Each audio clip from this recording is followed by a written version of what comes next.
How's it going, everybody? Welcome to another episode of the Dudes and Belts Wrestling Podcast. I am your host, Johnny Deathdrop. Hey, don't you roll your eyes at me. It's the podcast. We're doing the podcast on all streaming services. It's a chatcast on Twitch.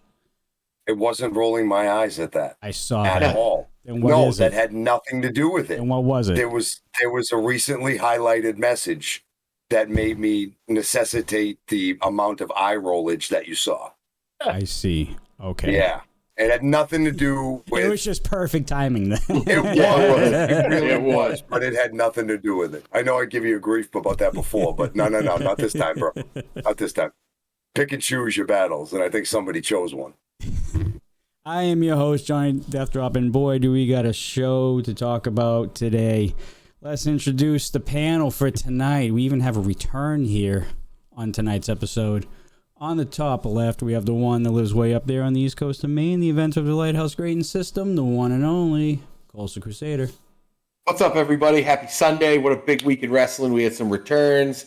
We've had some more solid efforts from over in the Northeast company that we can talk about again. Big things happening.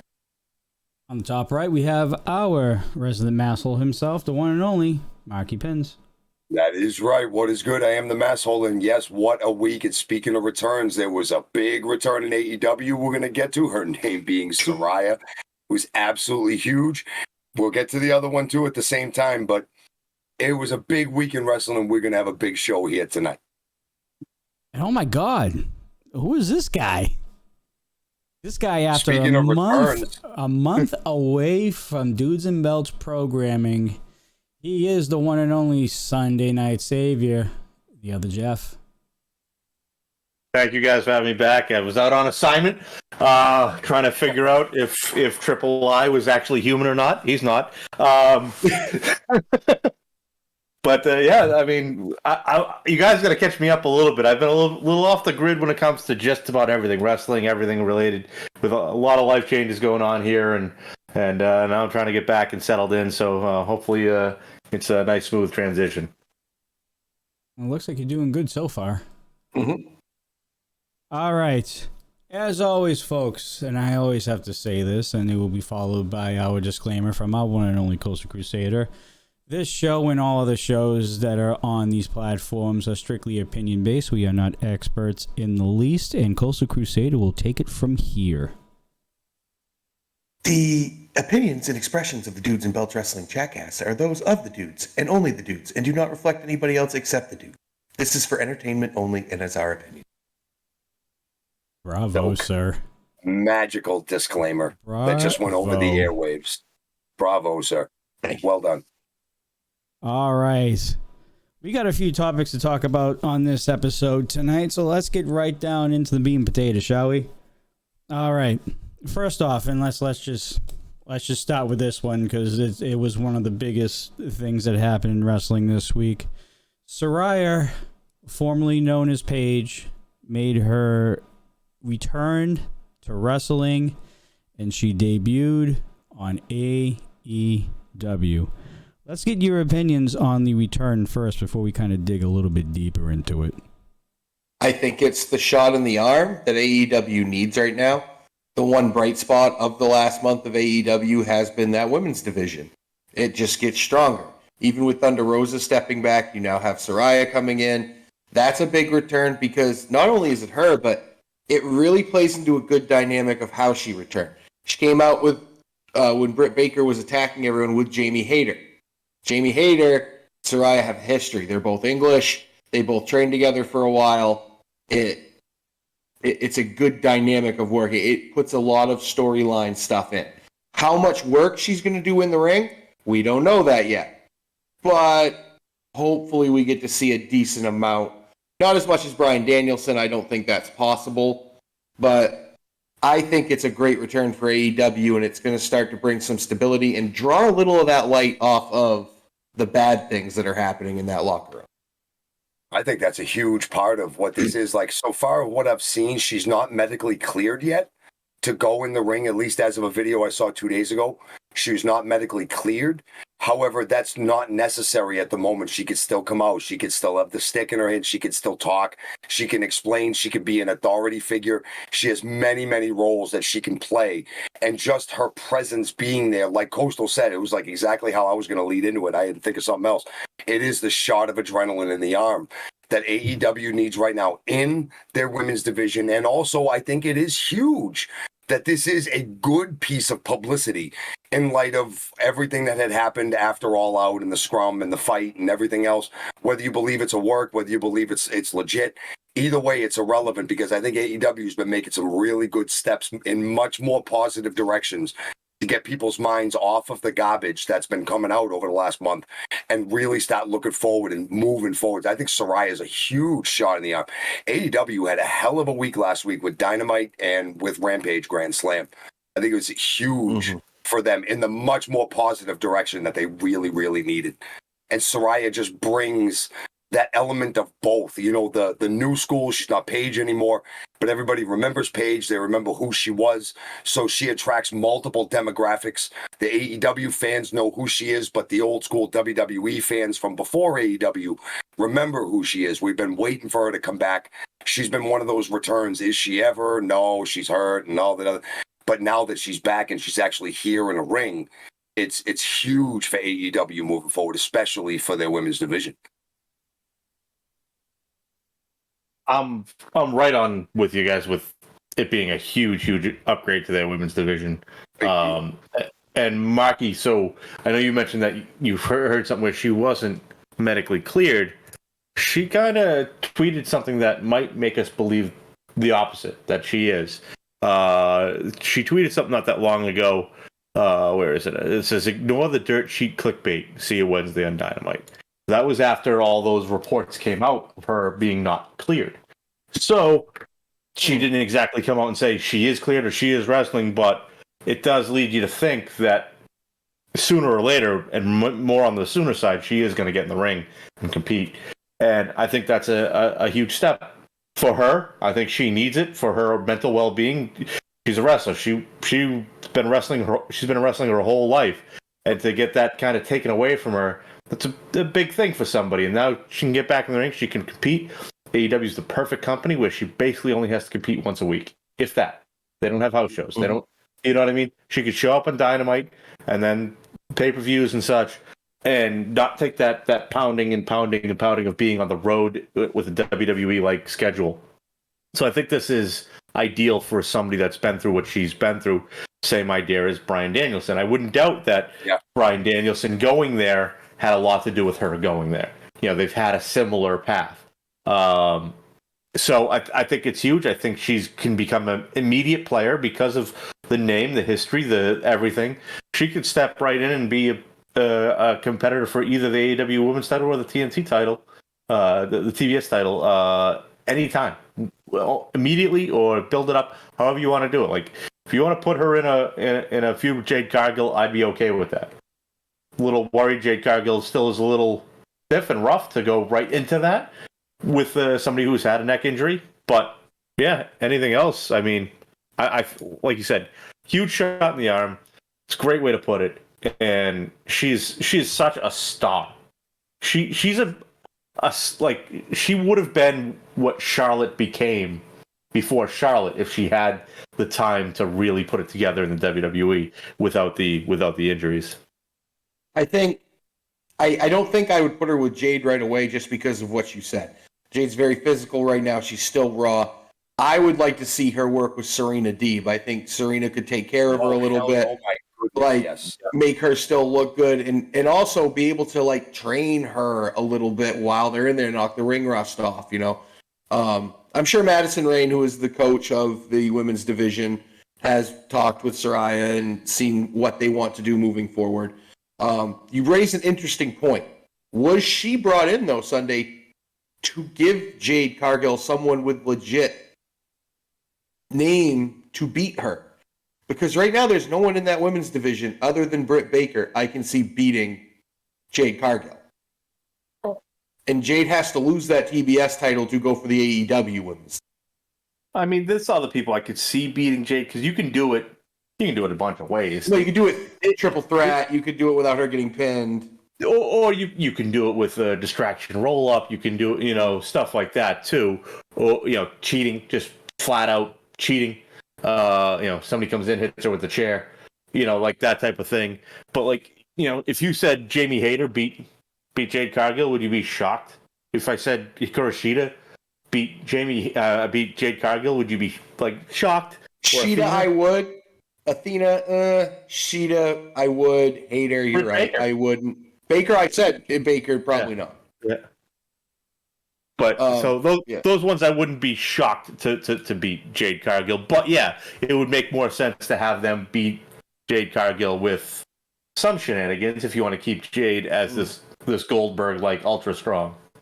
Or maybe she just wins the world championship like she's TBS champion and relinquishes like Goldberg did when he was US champion, won and then beat Hogan. He relinquished, or even what Saraya did when she was NXT Women's Champion and she beat AJ for the Divas Championship at the time, and she relinquished that with the North American title when he won the NXT title. So there's precedent set for something like that. That's but true. I think that Ultimate Warrior did it too.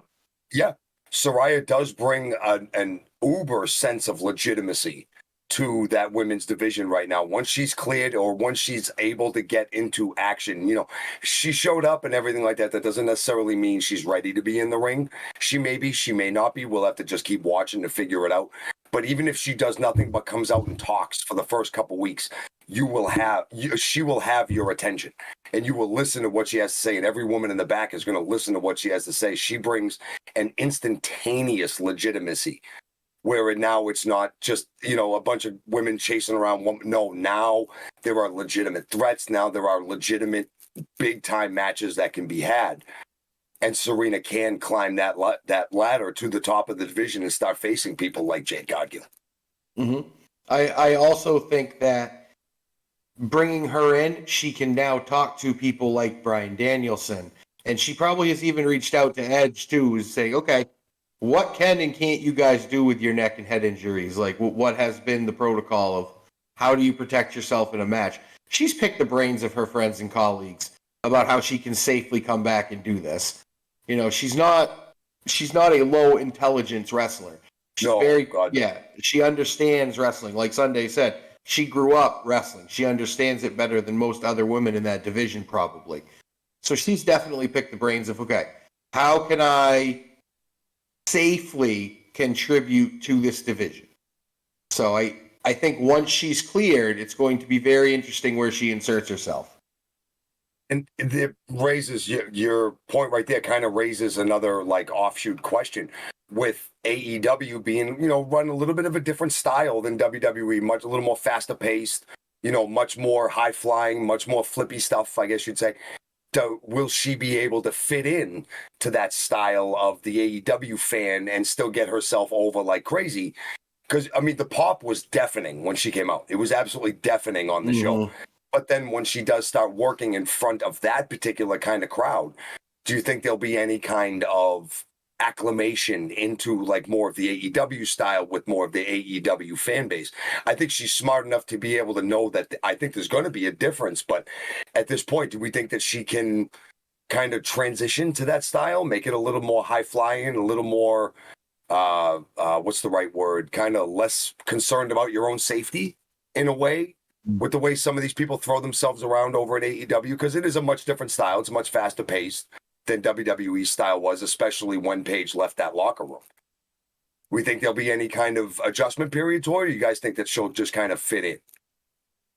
I think she'll fit in because remember, she was in NXT, which was a little more AEW style than traditional WWE main roster style before she got to the main roster, obviously, and was so she kind of had that style a little bit. But I don't think she has to change her style. Look at some of the most over people in AEW right now, and you're talking MJF. Is he a high flyer? No. Jon Moxley, is he a high flyer? No. The people that are the most over, actually the ones that aren't doing that. Good point. True, but I think what Marky means is she going to be as effective with, but still being able to do those high spots if she can. I think that's kind of what he meant. You see even Sting, he's had to throw in some high spots to really get that huge crowd reaction. Keith Lee is a huge guy. He gets a large ovation when he does like a Spanish fly, or I mean, he did a Hurricane Rana the other night in that tag match, which was insane. The fan base that show up to AEW shows are very desensitized to like the high flying stuff and the bigger stuff because they see it so much. So a lot of the action has to be bigger and bigger and bigger. And with Saraya just coming back from the big injury, just coming back, but not necessarily being ready all these years. Will she fit into that style where she's probably going to have to put some of that in here and there? That's more my question. And not even high flying spots, like table spots. We see Britt Baker get busted open again in the other match. She kind of become her calling card to wear the crimson mask, if you will. It's a very physical style compared to that of WWE. So can she still, one, can she work that style? Two, if she can't, are the fans going to appreciate her in-ring work without that, as we see so much of it in AEW? That's what I'm worried about. Just not necessarily worried that she'll be like rejected, but like that she may not be appreciated for what she really was, how good she really is, but what she has to be now. You know what I mean? If there's even a loss of what she could do as opposed to what she can do now. Well, could might not be the right word. I'm going to ask a question about this topic. So go ahead, Sunday. But could might not be the word. It's should. Could she do it? Maybe. Should she do it? Probably not. That's just the way I would look at it. If I'm Madison Rayne, if I'm Serena Deeb, Thunder Rosa, like the veterans of the AEW women's locker room, and if Saraya's coming to me going, how am I going to make this work? If I'm having that match against Saraya, I'm going to say, let's work this like a 1988 Hulk Hogan match. Let's do like we can get the crowd going, but we don't have to break our necks doing it. Knock on wood. Yeah, right. Mm. All right, I'm going to ask a question about Saraya and her return. Great return, huge pop. Everyone's excited for her. I think we can all agree. Absolutely. Do you think, or do you have any concern with everything going on with AEW that she could possibly be booked wrong or put in similar situations as in past incoming WWE stars from Tony Khan? And I'll leave that up to you guys. Well, I mean, I'm not worried because look who your reigning interim women's champion is. It's Toni Storm. Toni came from WWE.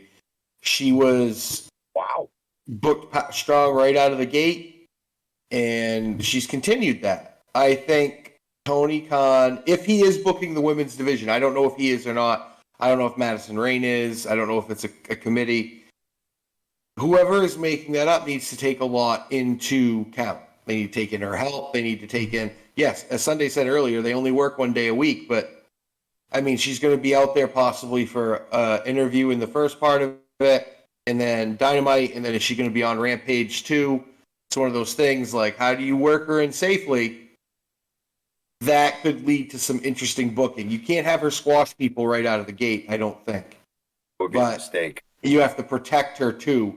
So like I said, I think having her work with veterans, your Serena Deebs, even Britt Baker, I just think as much as I'd like to see it right now, her and Jade Cargill just isn't safe. And I don't mean Jade's not safe. I just mean she's a little stiffer, I hate to use the word stronger because we know how strong Paige can be, but she's just more physical right now than I think Paige is ready for, not having taken a bump in 7 years? In front of a whole ass crowd anyway. Yeah. I'm sure she's, there's training behind the scenes and stuff. Right. Nothing like when you get out in front of that many people and you take that first bump and 15,000 people. Whoa. Yeah, the adrenaline going. But I look at it as you can have her squash somebody in their first match, just make it a local yokel. You know what I mean? Just bring in anybody up, off the street, have them have a 3-minute match, and let Saraya get all her stuff in. You know what I mean? All her big moves and let her go and do this is my house, and kind of remind everybody who she is and what she does in the ring. and then you can kind of build her up after that. Or you can kind of put her more in like tags and trios and things like that to ease her in it as well, where she's in the ring, kind of give the audience a taste without shoving her down the throat at first. Give the audience a taste. Give her the microphone here and there. Don't give her an 8-minute promo segment every week because people are going to get tired of that. Let her talk. Let her have small, tiny little segments and have people wanting more. Have her have a backstage segment that takes 25 seconds, and that's it for the whole show, the whole episode of Dynamite. That's all you get. Like something like that, and it'll get people wanting more. So when the next time she does show up on the screen, they're more interested. Like as long as it's done right, not just kind of CM Punk'd, where they kind of just put him in the forefront of everything right away. You want to make it a big return. You want to make her seem big because she is, but you also don't want to wear the crowd out to her right away. I actually think her getting jumped would be actually something interesting that they could do with DMD and get some heat on them and still protect her by keeping her out of the ring maybe even a little longer. Oh, you're cleared? No, you're not. We're going to jump you. Yeah. You buy her another week. Somebody else you want to get mega heat on. Yeah. You can do that. Why is it every time we try and plan a recorded podcast, Triple I has been coming on earlier and earlier every week?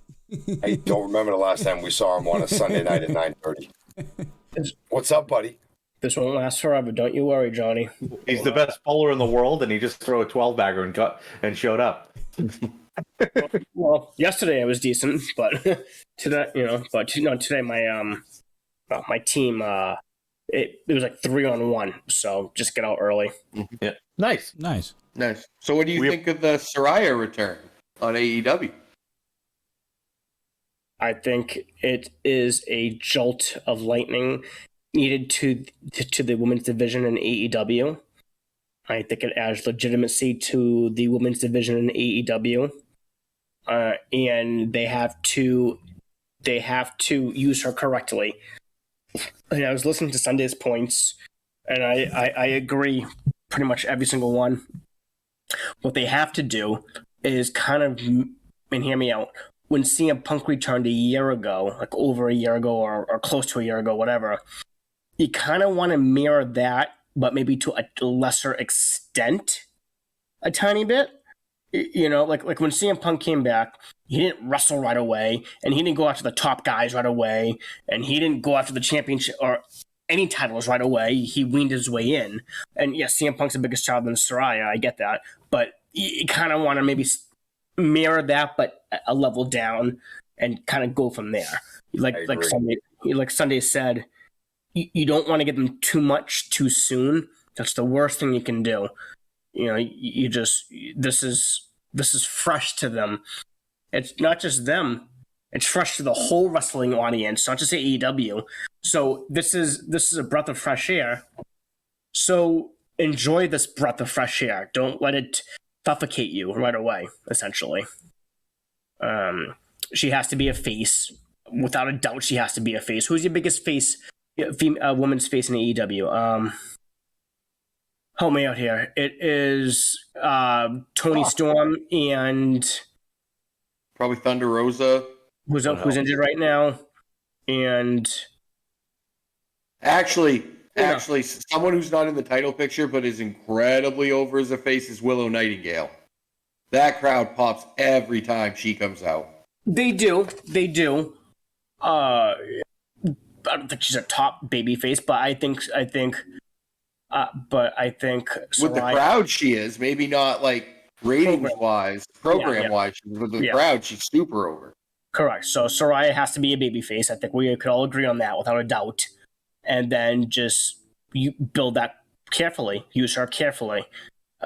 Just that's all. So really, kind of what Sunday said for the most part. But I think it's great. There's nothing bad I see out of this. I think it's a great comeback story. I think it's a good comeback story, not just for wrestling, but for her life as well. So it's really cool. Not a negative thing to say about it. And this could have happened in WWE as well.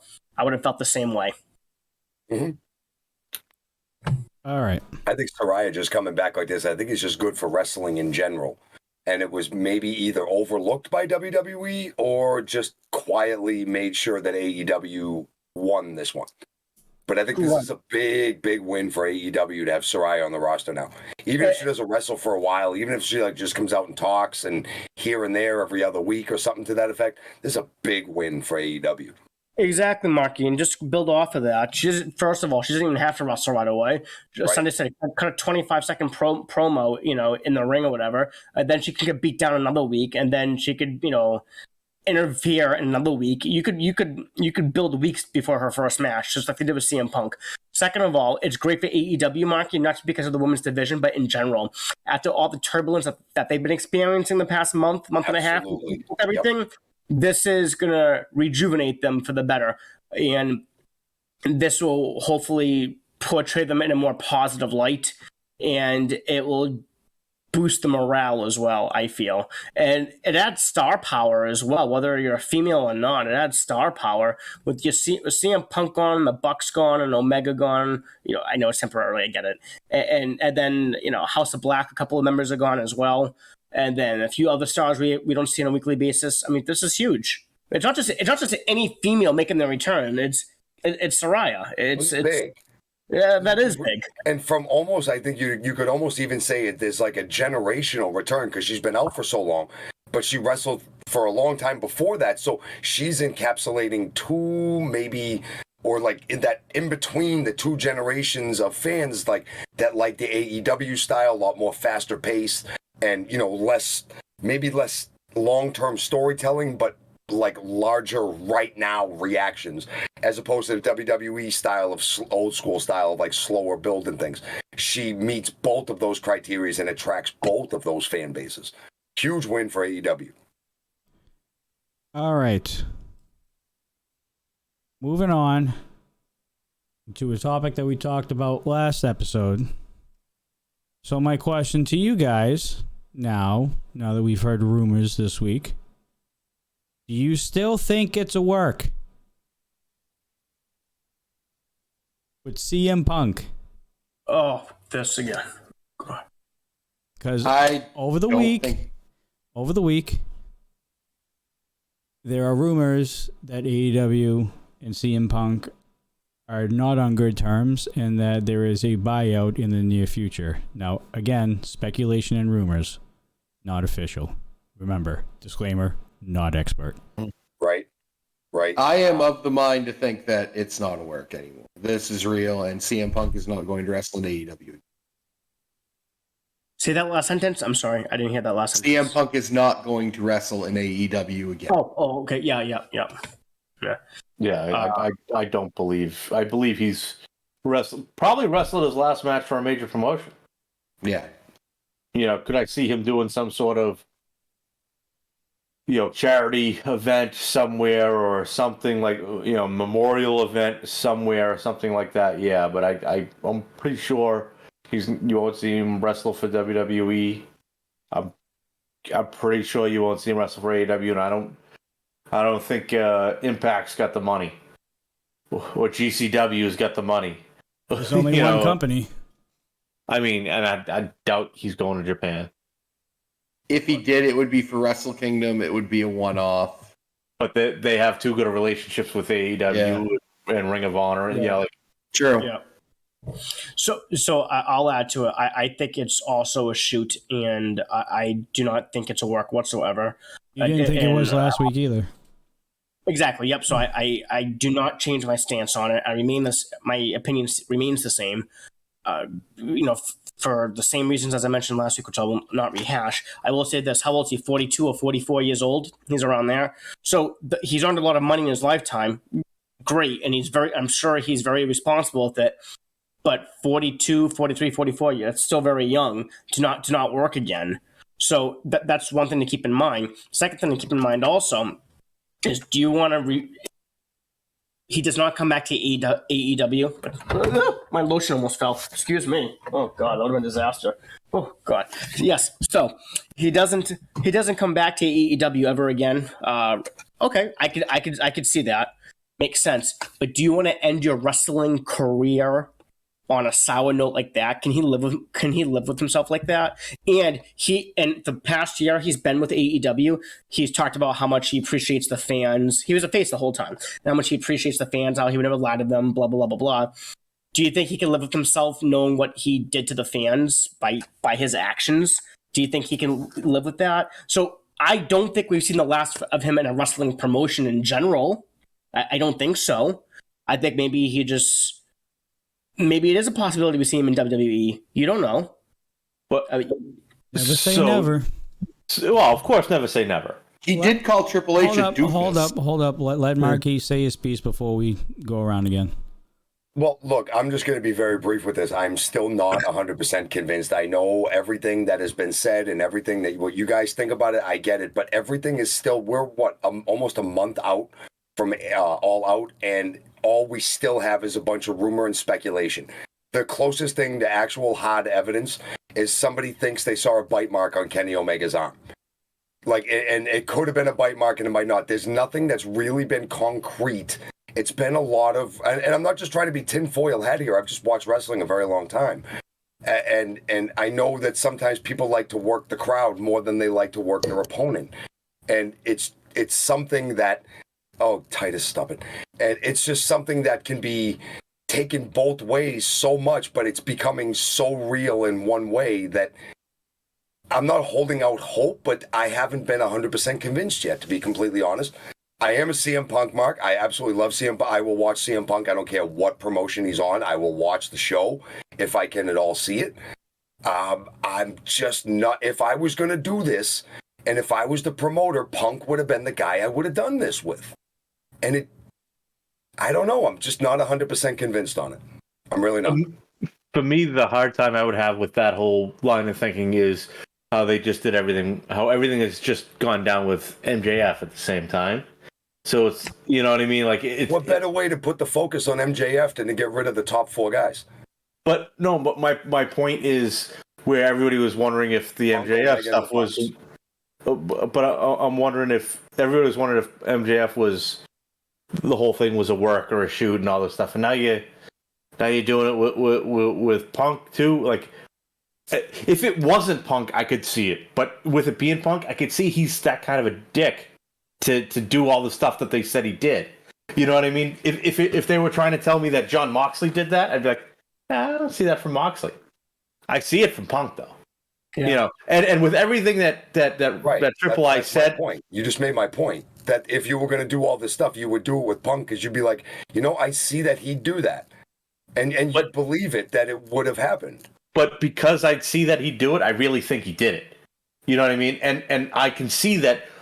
And I'm not like you know me. I'm not like just the mark going, they're telling me what to think. I think all around in every angle, and my brain is still telling me that there's no way. Like, and Triple, to go back to what Triple I said about it's could Punk live with that being the last he did for the fans? Honestly, this is my opinion. Listen to the disclaimer that Brian said, that Coastal said at the beginning. My opinion, I don't think Punk is a flying fuck about the fans. I think you're absolutely right. I don't think he cares at all. I think you're absolutely right. He did it in 2014 and didn't care. Right. Yeah. So he can do it. He's walked away from a company before. He'll do it again and disappear. Famous Twitter troll to the fans. Yeah. So the whole thing is, if Punk could look himself in the mirror, with a lot of zeros in the bank account, he could. And if he needs a job to make money, you know what he can do? Ever hear of a thing called a podcast? If CM Punk does a podcast, isn't he going to get a lot of listeners? Isn't he going to get a lot of money from that? He's done. That's all he needs to. He'll make 6 figures a year doing that, and he'll be fine. Of course he would. Okay, so the fans aside, screw the fans. I can see that. Okay, can you live with yourself with the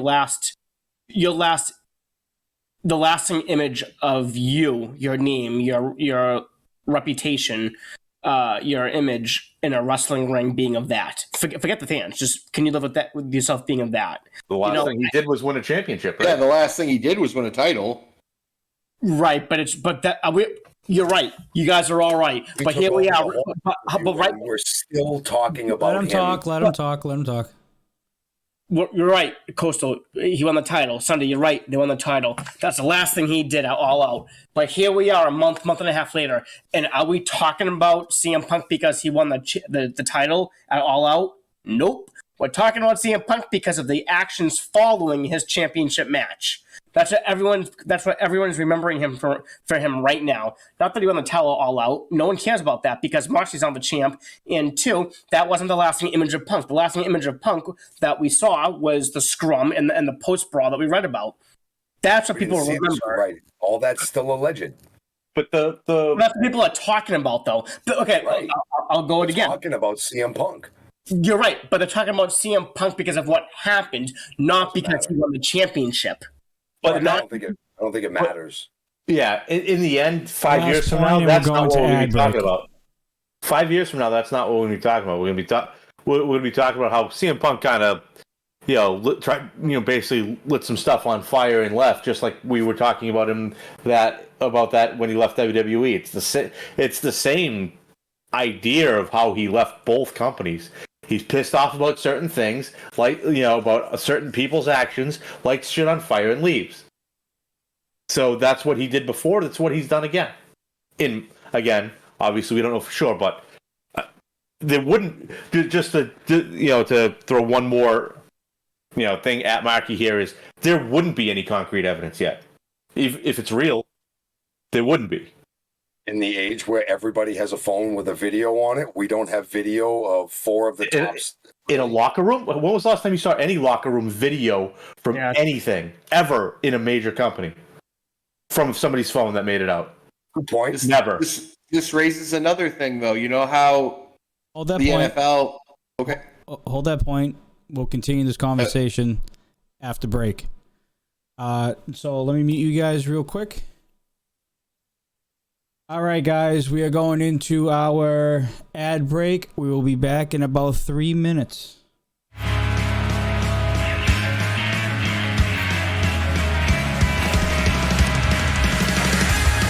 Rocky Mountain Pro, the premier Colorado wrestling company with over 90 live events a year, 2 weekly streamcast shows, and live pay-per-view events broadcast around the world.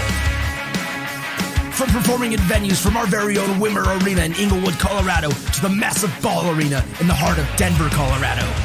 We not only have some of the best edgy, young, and entertaining wrestlers just starting their careers, but also homegrown talent trained locally at the Al Snow Wrestling Academy Rocky Mountain, as well as top-tier talent from around the country, such as Impact Wrestling's Madison Rain, D'Lo Brown, and Josh Matthews.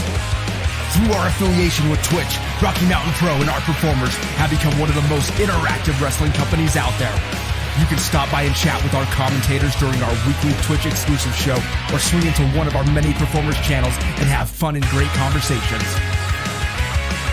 With 2 weekly shows, including our flagship series Charge, which premieres every Thursday night on YouTube and Twitch.tv, and our Tuesday night Twitch exclusive Ignition, as well as live pay-per-view events, you'll be able to keep up on all the action from Rocky Mountain Pro anywhere you are.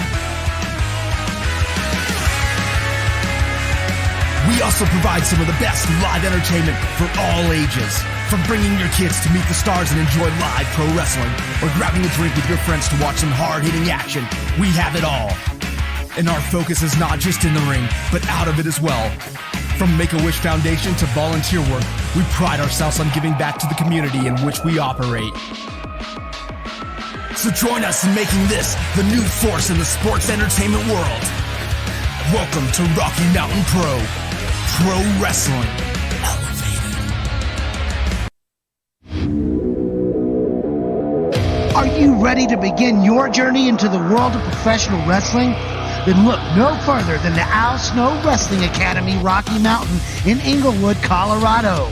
Train with our tenured coaching staff in all aspects of pro wrestling.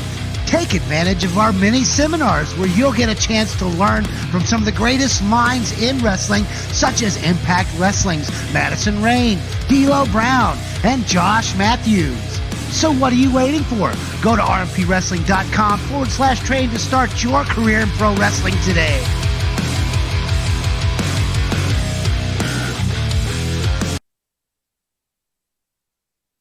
Eventually comes back when you got Cody Rhodes back, you got Killer, you got We're back. We're live. My bad. That's okay. We are still getting used to everything. So my comment before we went to break. Oh, go ahead. let me just finish this real quick and we'll get right into you. Rocky Mountain Pro charged every Tuesday night, 9 o'clock p.m. Mountain Standard Time over on twitch.tv/Rocky Mountain Pro. Also, what was that look? We'll tell you later. I'm listening to you. Oh, God. Ignition every Thursday night at 6:30 p.m. Mountain Standard Time. Again, over on twitch.tv/Rocky Mountain Pro. Following those shows will be our shows, Dudes and Belts Recharge and Dudes and Belts Reignited, Tuesdays and Thursdays at 10 p.m. Mountain Standard Time. We are going over everything that happened on those shows from Rocky Mountain Pro. Come by the stream, check us out during the week. Also, as we are recording live here on Twitch, we will be also doing our second segment of our Sunday night recordings called Dudes and Belts After Hours. It is exclusively to Twitch over here on twitch.tv/Rocky Mountain Pro. So if you want to catch us live and have conversations with us after our recordings every week, come on by, follow the channel, and make sure you hit that subscribe button because there are always perks over here on Rocky Mountain Pro's Twitch channel. Now, let's get right back to the show. Now that there's no more confusions, I think I have a new way to handle the ads next week from now on. So, all right, Brian, I know that I cut you off at the beginning. It's okay. No, it's fine. We were running a little bit longer than we should have on time so far. So let's continue with the conversation of CM Punk and everything that's going on with that. Well, this raises my point. They do have in other major sporting things where they have a time period where you cannot interview people after a game. I am a proponent of this because when I played football and I stepped off that field, you didn't want to talk to me for about 10 minutes because the stuff that came out of my mouth was adrenaline fuel. Maybe that's what this was. It might have been. Punk may have got a hair across his ass for some reason. It was really spurred by a question that a reporter asked him about Cole Cabana, which I understand you're trying to ask a hot button question to Guy, but he just won a world title. Why are we talking about that? To be devil's advocate a bit to Punk, yeah. Did he go way past that? Absolutely. But again, heat of the moment. I mean, should these media scrums even happen? Tony Khan's the only one that, I mean, they do them in New Japan, but it's more like half hour or 45 minutes after a match. They do them during the show, not after the show. I don't know. It's rough. Right after the match, he was still covered in blood, and he had the title on the tip. Like, yeah. He was sitting there eating his snack and drinking his sodas that he was drinking and all that and stuff. And, you know, it's a rough time to get an interview like that. And he did. He went absolutely off the handle. Was it adrenaline fueled? Probably. You know, did he have some of these things in his mind? I think we all might have been as shocked if we were all CM Punk sitting in that chair and we just won the title. We just won the thing and we're sitting there. We are now the champion. And somebody asks me something that has nothing to do with anything about what I just did for the last half hour or 45 minutes of my life. And they're just trying to twist me up. I might get a little pissed off too. Mm-hmm. So maybe a little responsibility goes on that reporter, but if this is what it appears to be on the surface, then Punk should have had a little more control over himself. Well, you say might have all been avoided. Yeah, you say responsibility on the reporter. The reporter got exactly what they wanted. Exactly. Yeah. The reporter asked the question, and CM Punk responded the exact way that reporter wanted because the reporter got the juice now, right? So it's up to CM Punk to not give the reporter said juice.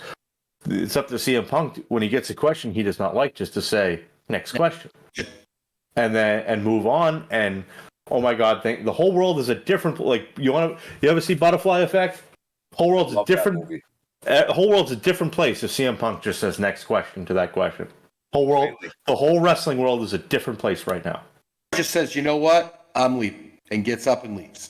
Even if he just says next question, Bill Belichick it. We're on to Cincinnati. We're let's talk about this thing on my shoulder. Let's talk about the match I just had. Let's talk about who you think could be a competitor for me next. what I'm gonna, any of those things. We can talk about any of those things, but that's it. That's where we talk. We're on to Cincinnati. Famous line. I'm just here so I don't get fined. Yeah, That's right. another famous line. You can do that too. That's all he had to say, and we're not even sitting here having this conversation right now. But this. I mean, I don't blame the reporter at all because it's I blame Tony Khan. I was just gonna say it's CM Punk's fault first, Tony Khan's fault second for having these media scrums, trying to make this be a real sporting event when it isn't. It's a work. The business is a work. Treat it as such. If you're going to have a media scrum, have that be a work too. Here's the questions you guys ask. Here you go. There you go. Here you go. Ask away. It's a work. No shit. That's what New Japan does in their backstage stuff. All right. Are we all set with the topic? I am. Are we okay? Oh, yeah. Yeah. Next question, please. I'm just here so I don't get fined. Yeah. All right. Moving on. Let's talk a little bit about WWE for a bit. Been talking about a lot of AEW. We should, at the very least, bring up a few WWE topics before this episode is over. NXT is officially rebranding again. We're getting rid of NXT 2.0. It's gone. Kaput. See you later. Just revealed this past week, the black and gold with a little bit of white has returned to the brand. What do you guys think about hopefully a better NXT brand? Anybody who wants to start, go right ahead. Well, I think the black and gold was grittier. I'm just going to say your names next time because that's been happening all night. Marky, go right ahead. I mean, we can just kind of jump in here, but like the black and gold from before was grittier. I know the movement to get less indie wrestlers and more self-trained wrestlers was kind of coming in. That was beginning, and it's not going to be happening now. I do think a move back to the old school NXT is a good move. Shawn Michaels at the helm of it, Triple H overseeing all of it, but the two of those guys have so much trust in each other that I don't even think Shawn would have to go back and ask Triple H a whole hell of a lot. He would probably trust him with that much. I wasn't a huge fan of how bright and shiny NXT 2.0 was. After the old NXT was darker, it was grittier. It seemed more of a grittier, younger show. And then it got Saturday morning cartoony. And just wasn't a very huge fan of it when it became the whole 2.0 element of it. What are you guys' opinion of when it went to 2.0 as opposed to the old one? Not even talking about the new one, but like, what was your threshold for okay, cool, or nah, back when it changed? So for me, when it changed, I understood it. I understood what they were trying to do. It's like, okay, this NXT stuff, it's kind of worked, but it kind of hasn't. So let's do it. Let's make it a true developmental for ourselves, where we do it the exact same way we do things on SmackDown. Because that's not what they were doing. Hence why a lot of guys that came up from NXT didn't have a lot of success. There was the top guys, the Kevin Owens, the Shinsuke Nakamura's, and Finn Balor's that did, but there were plenty that we thought were going to be mega stars coming up to the main roster that did not. So why not do it the way that makes the most sense? I get it, but if you're going to treat it as a third separate brand, not just as developmental, you need to differentiate from Raw and SmackDown, make it different, and that's what the original NXT was different. So to me, it makes more sense to go back to that, especially with obviously the rebranding was a Vince McMahon idea, and this is going back to what Triple H's baby again. Obviously he's got other stuff to control and other stuff to deal with, but Triple H's running mate and Shawn Michaels is down there and can do a lot of that. Obviously they miss. I think they're going to miss a lot without having William Regal there anymore. I agree with that. Going back to that, That's a big loss. But he can be replaced. So I like that they're bringing it back to what it looks like. They're bringing it back to more of the original NXT, and I like that better. It's just my opinion. I think that's the more popular opinion. Is people like that better? But again, I do understand why they did what they did with the 2.0. Yeah. In 2.0, to me, there were bright spots. Braun Breaker is a bright spot. Some of the Cora Jade is another one. The Diamond Mine was a really big bright spot of NXT 2.0. But there was a lot of missed opportunities in there, too. I think, trying to remember her name, but who's the girl that has the sleeping gimmick? Wendy Chan? Wendy Cho. Wendy Cho. She's a great athlete. She is a hell of a performer. And that is to me, that seemed like a 2.0 gimmick. Like, it just seemed like we got into that weird goon, Duke the Dumpster Trosy kind of thing that happened in the early to mid 90s. And it didn't work then. And God, it really didn't work on that one either. But to their credit, they got beat by AEW on Wednesday night with the old black and gold. They moved to Tuesday, they still got beat. Vince tried to change it up to get rating. So, hit and miss. There was good and bad, and you mix them together, and the fact's life. Eyes, do you have any thoughts? I think there was more pros than cons with the original NXT, The black and gold. opposed to black and gold, as opposed to 2.0. I don't really disagree with any of what the dude said. There were some bright spots as well. Cameron Grimes was a huge bright spot for me as well. Still is. He's still down there. Still is. Right before it turned to 2.0, a huge bright spot and entertaining as well was The Way, with Austin Theory and Gargano and I love Indy Hartwell. I think Indy Hartwell's awesome. Yeah, Indy Hartwell and Gargano's wife. Oh, why am I drawing a blank? Candice LeRae. Candice LeRae. And then he introduced Dexter Lumis to it as well a little bit, and then that was cool. You could still be entertain. You could still be entertaining while being serious. Like I took The Way very serious as well, despite how entertaining them, because I knew they were legit athletes and they were legit competitors and legit wrestlers. Black and Gold, you had Tommaso Ciampa, DIY. I mean, that was huge. The Undisputed Era. That's main event level. That was good shit right there. That was very good.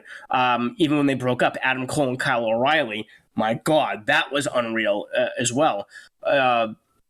It was all good stuff. Carrying Cross when he was down there, megastar in my opinion.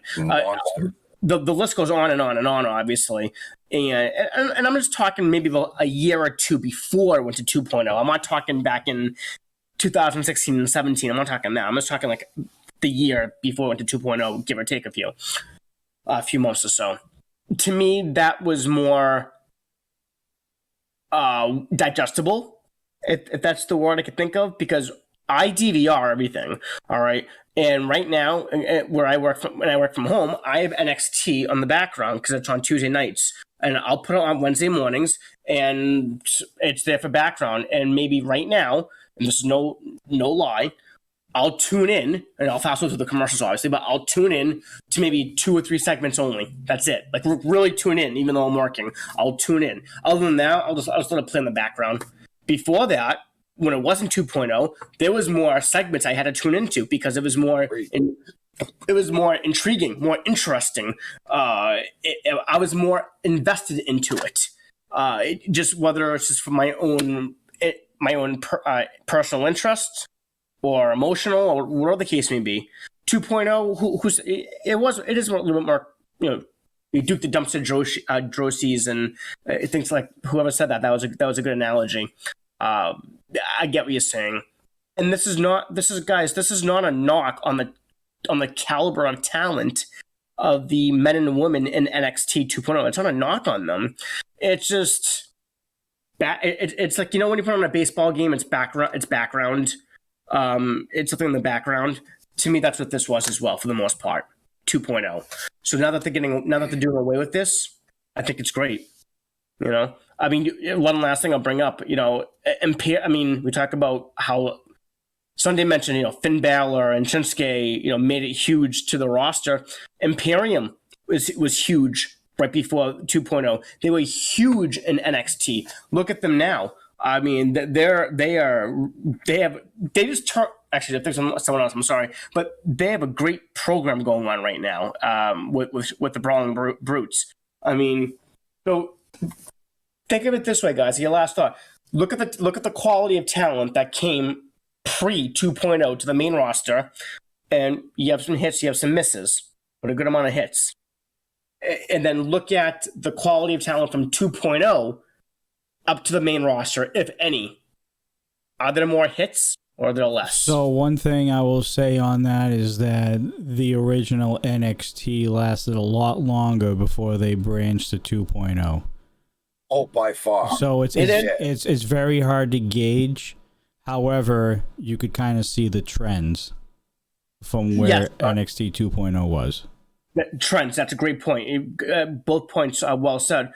Could you see, if you take the last year of NXT prior to 2.0, the last year of what it was, and you could pick a handful of stars, a couple of stars, and like, yep, I could see you killing it in the main roster.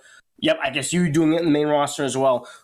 Do you think you could have do you guys think you could say that with the same level of confidence with the talent now in 2.0 if you were to bring them to the main roster?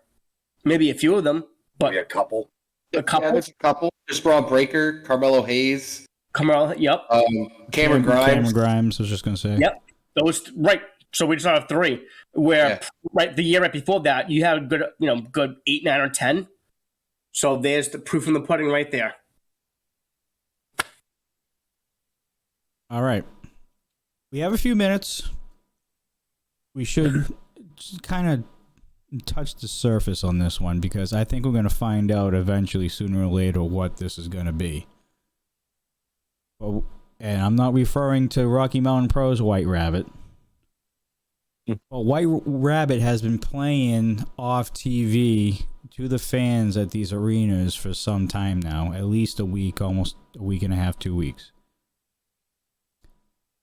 Now, your thoughts on all that, and do you think that this is the beginning of the return of Bray Wyatt to WWE? I do, but I don't think it's the Fiend.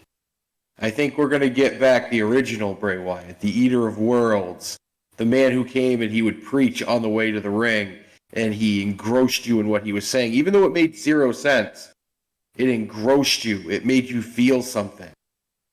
Here's another thing that I think is interesting, and I saw this the other day. What if Dexter Lumis is working with Bray Wyatt, kidnapping these people, and it's Bray trying to build his new family? And he's already got Dexter Lumis. I just think it plays in so well, but I do think that all of these cryptic videos and things are definitely Bray Wyatt, and I think it's the Eater of Worlds. With the Hawaiian shirt and the fedora and... It has to be the Eater of Worlds because the Fiend can't cut promos. The Fiend can't talk. The Fiend can still come out later. But I do believe this is Bray Wyatt and the return of his followers. Maybe not necessarily the exact Wyatt family like we saw before. But I do believe that all of this is going to tie directly back to Bray at some point. And I love how the Easter eggs they've been dropping, the QR codes. It's just been really fun to follow and fun to watch. I was just going to say, they've been dropping a lot of those lately. They really have, all over the place, man. The internet is scrounging to find any clue now in any frame of WWE TV to find any kind of Easter egg. And there's been so many that have been picked up. I do think a lot of it has to do with Bray Wyatt, but I don't think it's just going to be Bray. He's going to bring him, his followers. I do think Dexter Lumis has a small thing to do with this. I think there's a bigger story than just like Bray Wyatt coming back at the Royal Rumble. You know what I mean? I think they want to do something a little bigger and a little more special with Bray. I think they're building it to the bloodline. I think it is what's going to undo the bloodline. I think his mental tactics are going to drive Sami Zayn to the point where he gets kicked out because he's just crazy. I think whoever it is starts stalking him. He's an honorary Oos. The honorary Oos. That was a great segment. Oh my God, was that so good? Such a good segment. So to go off of what you said, Coastal, but before I do, Maki, you made a comment about the Royal Rumble. I disagree with that because they've been dropping the Easter eggs and the White Rabbit stuff for the past 2-3 weeks in September. So everyone knows that in this day and age, in the world of professional wrestling, that it's very hard to maintain a storyline for a long time. There's rare exceptions here and there because there's so much content that's being displayed on a weekly basis on multiple shows. Okay. If they're dropping Easter eggs and clues and hints now, you're gonna do it 3 months before they debut. I would do it a month. If you're gonna do that, like have Bray Wyatt debut at the Royal Rumble.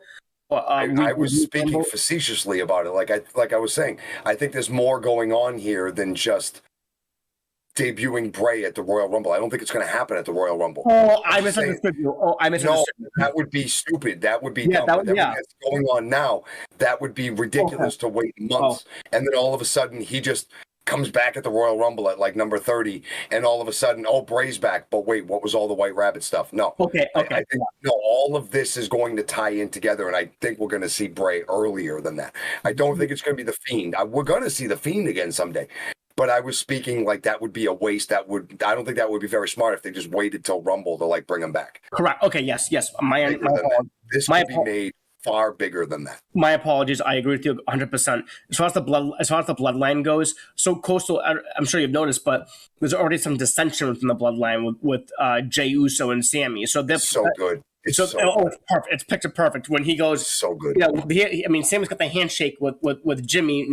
All the back and forth, and then Jay just shrugs him off. Whatever. It's comedic gold as well. I think that is the start of the fall of the bloodline. Now, I'm not saying the bloodline's going to fall anytime soon. They shouldn't. They need to milk this for as much as they possibly can because this has been the best thing going in WWE for the past 2 years. It's the best thing going right now. So keep it going. And you added more shelf life to it by adding Sami Zayn and Solo. But this is not about that though. So we'll talk about the bloodline in a second. Bray Wyatt and Dexter Lumis, that's made for TV. That is great right there.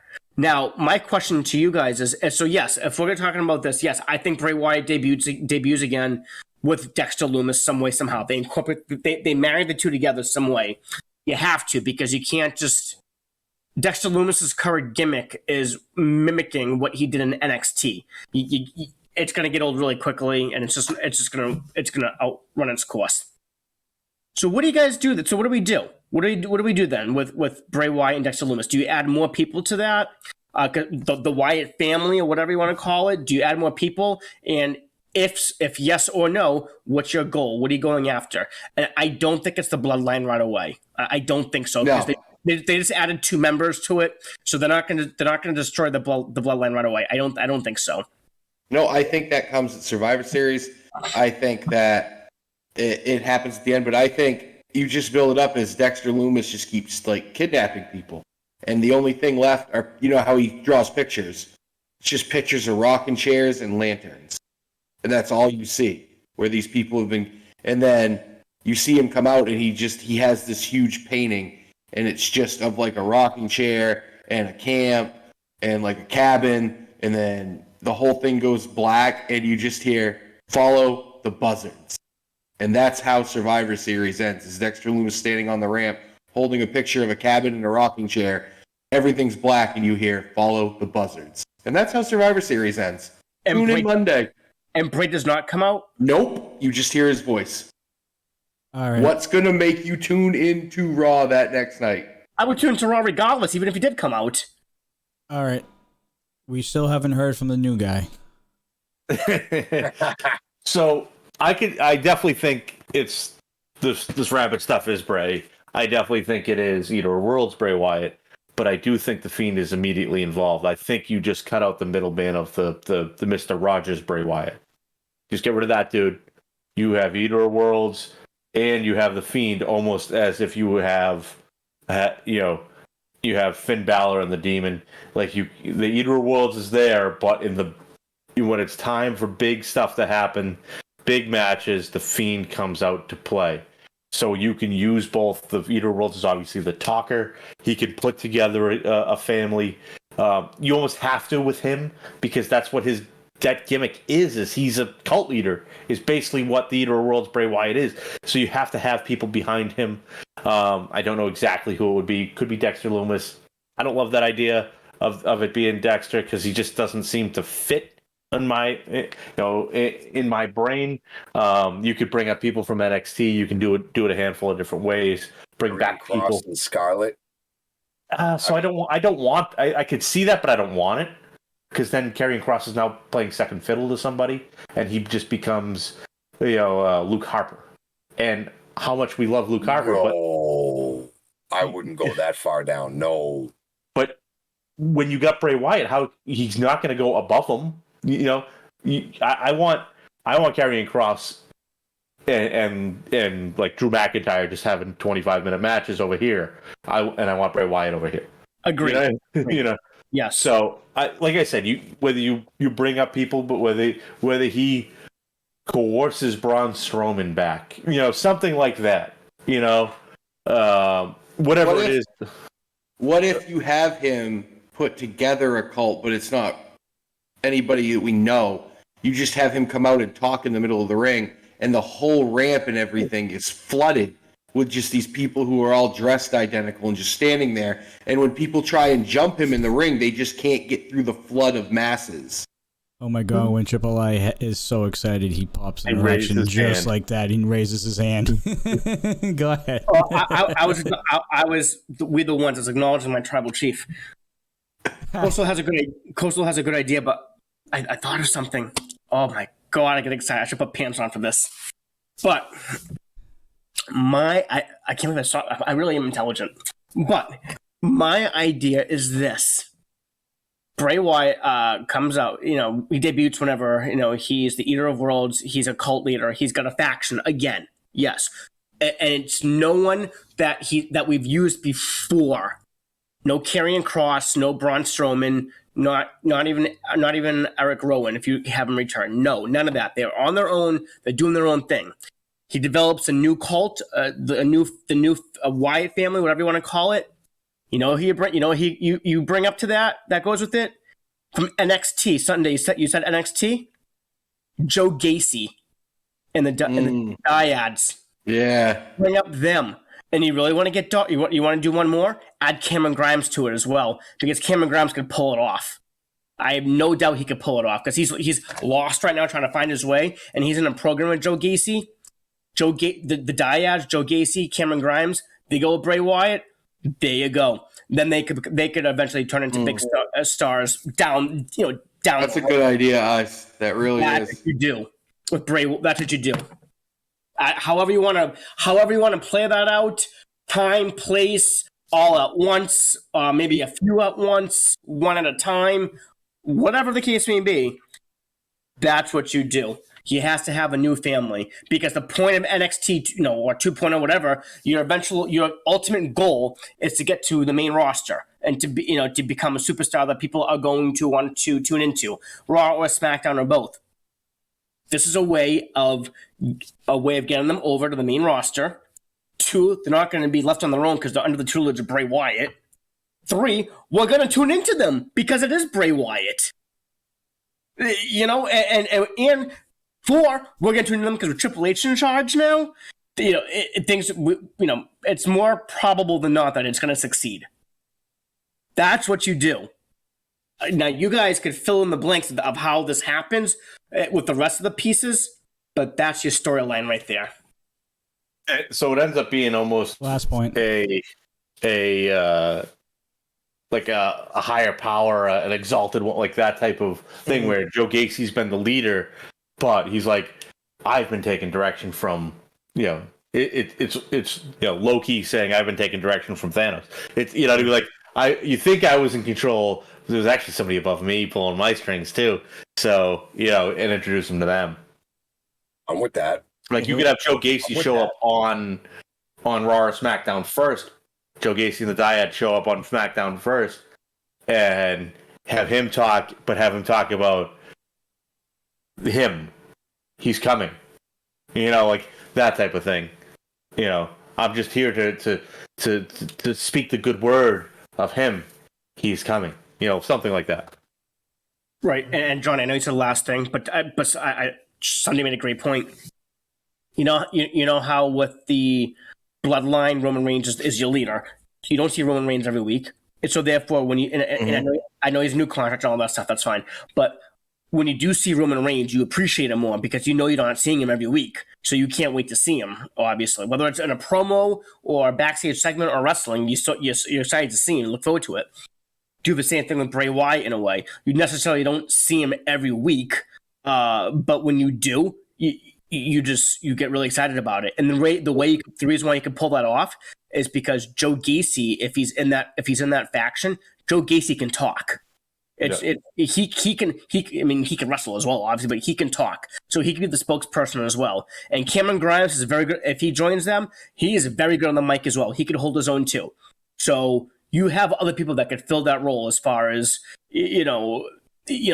honoring Bray Wyatt or serving his purpose or doing the talking or the wrestling, almost like what they do with the bloodline, but in a whole different avenue.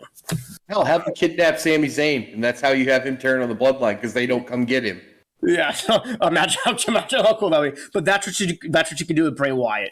That's how I would do that. So you don't overuse him, and he becomes a major attraction. You need those attractions, guys. Brock Lesnar is a major attraction, whether you like him or not. He's a major attraction because they don't overuse him. Roman Reigns now is a major attraction because he's not being overused. John Cena, I know he's he's not really there anymore, but he is a major attraction. You need to do that. You need to do that now with Bray Wyatt, in my opinion. All right. Very good discussions tonight. I do say so myself. I should be a booker for WWE, really. I mean, this is unreal. Well, you'd be like fourth in line on the podcast. You were technically booked for Dudes and Belts After Hours, which we'll be talking about momentarily. You were the star of that segment. Well, yeah. Well, I'm with the Dyad just called me a few seconds ago, so I have to go with them. God. I'm following the buzzards. Great. All right. Ladies and gentlemen, that is going to conclude this episode of the Dudes and Belts podcast. We thank you all for listening. We thank you all for joining us on Twitch. If you want to catch us recording live, like we're doing right now as we're recording this episode, come over to twitch.tv/Rocky Mountain Pro. We start at every Sunday night at 9 p.m. Eastern Standard Time or 7 p.m. Mountain Standard Time or wherever you are around the world. We are here every week showing our recordings live to you guys. And immediately after this recording, as a matter of fact, we're going to be switching over to Dudes and Belts After Hours, which is Twitch exclusive. So if you want to be a part of that, make sure you come follow the channel. As always, folks, for myself, Johnny Deathdrop, Coastal Crusader, Marky Pins, Sunday Night Savior, welcome back, sir. And basically our main guy for Dudes and Belts After Hours, the one and only Triple I. We will see you guys next week for another episode of the Dudes and Belts Wrestling Podcast. Thank you for listening.